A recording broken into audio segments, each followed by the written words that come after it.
Assalamualaikum. Waalaikumsalam. Silakan masuk, Mbak. Sing. Duduk Mbak. Iya, Bu.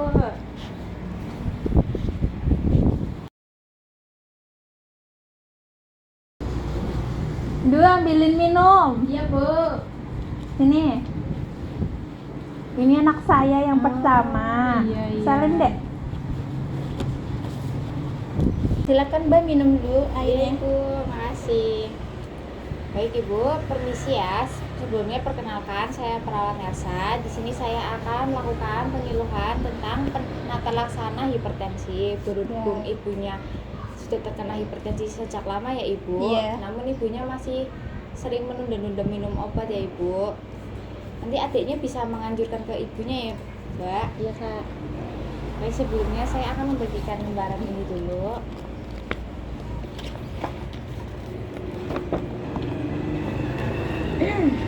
Baik, sebelumnya saya akan menjelaskan ya Ibu tentang pengertian hipertensi itu seperti apa. Jadi, pengertian hipertensi adalah sebagian peningkatan tekanan darah sistolik atau detak pertama sedikitnya 40 mmHg atau tekanan distolik detak terakhir sedikitnya 90 mmHg. Hipertensi tidak hanya beresiko tinggi menderita penyakit jantung, tetapi juga menderita penyakit lain seperti penyakit saraf, ginjal, dan pembuluh darah. Dan semakin tinggi tekanan darah, semakin besar resikonya.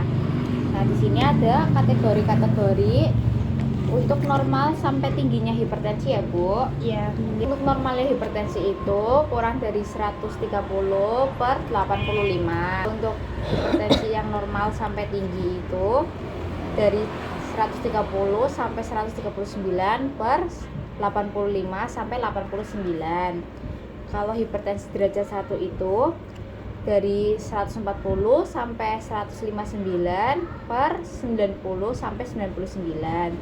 Kalau hipertensi derajat 2 itu lebih dari 160 per lebih dari 100.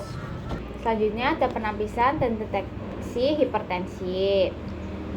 Penampisan dan deteksi hipertensi direkomendasikan untuk semua pasien yang berusia kurang dari 18 tahun. Tapi pada pasien berumur kurang dari 50, frekuensi penampisan hipertensi ditingkatkan sehubungan dengan peningkatan angka prevalensi tekanan darah sistolik. Perbedaan TTS kurang dari 15 mmHg antara kedua lengan sugestif suatu penyakit vaskular dan berhubungan erat dengan tingginya resiko penyakit cerebrokardiovaskular. Lalu untuk pengukuran tekanan darah klinik dan tindakannya itu kalau kurang dari 130/85 itu melakukan tindakan pengukuran ulang dalam kurun waktu 3 tahun atau dalam 1 tahun apabila ada faktor resiko. Kalau tekanan darahnya 130 sampai 159/85 sampai 99, tindakannya itu bila memungkinkan melakukan pengukuran tekanan darah di luar klinik atau tingginya kemungkinan hipertensi darah putih atau hipertensi selubung. Kalau lebih dari 160/100 itu konfirmasi ulang dalam beberapa hari atau beberapa minggu kemudian. Sebelumnya Ibu tahu gak sih penata laksana hipertensi itu apa aja? Kurang tahu ya. Kalau penata laksanaan dalam medis itu dilakukan dengan pemberian obat anti hipertensi sesuai dengan anjuran dokter. Nah, kalau misalnya penata laksanaan non medis itu Ibu bisa melakukannya secara mandiri, kayak seperti tidur yang cukup, kurang makanan yang berkolesterol, memperbanyak aktivitas, mengurangi alkohol, mengkonsumsi minyak ikan dan suplemen kalsium lainnya, dan serta mengurangi garam ya Ibu. Baik. Untuk perawatan hipertensi, Ibu sebelumnya udah pernah tahu belum Ibu? Belum tahu. Belum ya. Kalau yang bagi mbaknya nih yang belum sakit ya, diusahakan untuk dapat mempertahankan berat badan yang ideal.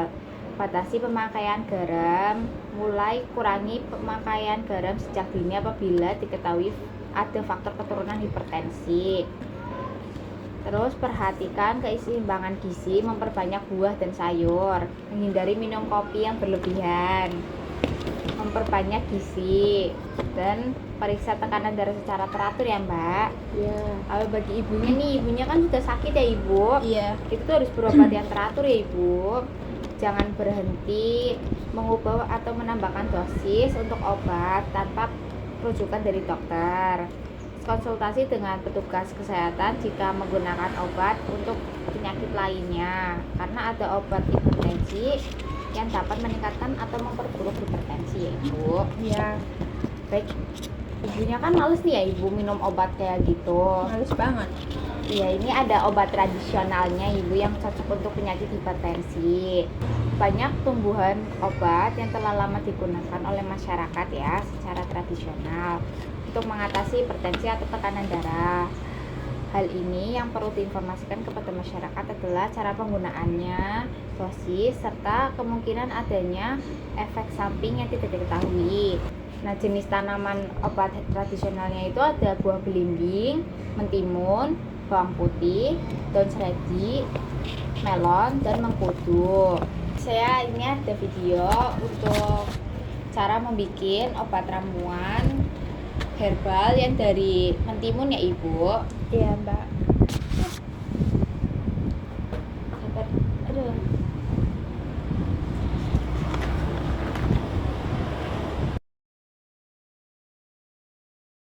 Ini ya Ibu video tutorialnya. Ini yang dari mentimun ya Ibu. Tahu nggak sih kalau rebusan air timun bisa menurunkan darah tinggi loh? Pertama, siapkan 2-3 timun yang sudah dicuci bersih. Kedua, potong timun menjadi 4 bagian seperti ini. Ketiga, siapkan air rebusan dan tunggu hingga air mendidih. Keempat, masukkan timun ke dalam air mendidih dan tunggu sampai timun menjadi layu. Dan terakhir, tuang timun ke dalam gelas dan air rebusan timun siap untuk diminum. Timun mengandung 96 air dan bagus untuk menurunkan darah tinggi. Air rebusan ini bisa diminum tiap hari ya. Semoga bermanfaat. Jadi begitu Ibu. Apakah Ibu kayak sudah mudah? Apakah ada yang mau ditanyakan Ibu? Saya ingin bertanya Kak, apakah pembuatan obat tradisional yang lainnya sama seperti pembuatan mentimun? Jawabannya tidak sama ya Mbak, karena semua tanaman herbal ditanam dan diproduksi secara yang berbeda, diprosesnya juga berbeda-beda. Nah, kalau Mbaknya ingin membuat dengan varian jenis obat tradisional lainnya, nanti saya akan konsultan dan akan saya sampaikan lewat WhatsApp ya Mbak. Jadi apakah ada yang mau ditanyakan lagi? Selain obat tradisional, obat yang bisa menyembuhkan hipertensi apa lagi? Selain obat tradisional, hipertensi juga dapat dikendalikan dengan obat medis atau dengan merubah cara pola hidup seperti mengontrol darah secara rutin, olahraga yang teratur, berhenti merokok, mempertahankan gaya hidup yang sehat, belajar untuk rileks, batasi konsumsi alkohol, diet garam, serta pengendalian berat badan, pemeriksaan tekanan darah secara rutin. Seperti itu Ibu. Ya. Apakah ada yang mau ditanyakan lagi Ibu? Tidak cukup. Cukup. Baik, karena tadi saya sudah menjelaskan materinya ya Ibu, saya akan menanyakan kepada Ibu dan Mbaknya tentang tadi materi yang saya sampaikan ya Ibu. Ya, Mbak. Baik, saya akan menanyakan ya Ibu sama Mbaknya, pengertian hipertensi itu apa sih? Izin menjawab ya Kak, hipertensi adalah sebagai peningkatan tekanan darah sistolik sedikitnya 140 mmHg atau tekanan diastolik sedikitnya 90 mmHg. Baik, bagus. Terus penata laksanaan hipertensi kan ada dua kan? Penata laksanaan medis dan non medis. Nah, itu masing-masing apa ya? Kalau medis, pemberian obat anti hipertensi sesuai anjuran dokter untuk membantu menurunkan dan mengontrol tekanan darah. Kalau yang non medis, tidur cukup 6-8 jam per hari, kurangi makanan berkolesterol tinggi, perbanyak aktivitas fisik, kurangi konsumsi alkohol. Nah, kalau yang perawatan hipertensi itu apa sih? Izin menjawab ya kak. Perawatan hipertensi yaitu mempertahankan berat badan ideal, membatasi penggunaan garam, berbanyak buah dan sayur, hindari kopi berlebihan, menjaga pola makan sehat, dan periksa tekanan darah secara teratur. Oke. Bagus. Kalau obat tradisional untuk hipertensi itu apa aja ya? Limbing, mentimun, bawang putih, daun seledri, melon, dan mengkudu. Oke, bagus. Jadi ibu dan adiknya udah tahu ya cara penata laksanaan hipertensi itu seperti apa. Baik, karena ibunya sudah jelas dan banyak juga sudah mengerti ya cara penata laksanaan hipertensi itu seperti apa. Jadi sekarang udah ada di penutup materi. Nah, untuk kedepannya semoga dengan materi yang sudah saya sampaikan, ibu dan banyak bisa terkontrol hipertensinya ya. Baik, untuk pesan kesehatan pada materi kali ini adalah periksa tekanan darah secara rutin, rajin berolahraga, hindari rokok dan alkohol, kurangi konsumsi garam dan makanan berlemak, konsumsi obat sesuai anjuran dokter, dan kelola stres dengan baik. Jadi begitu ya Bu. Cukup sekian penyuluhan hari ini. Terima kasih atas kesempatan saya untuk bisa menyampaikan materi ini ya Ibu. Terima kasih. Makasih ya Mbak. Iya, Mbak.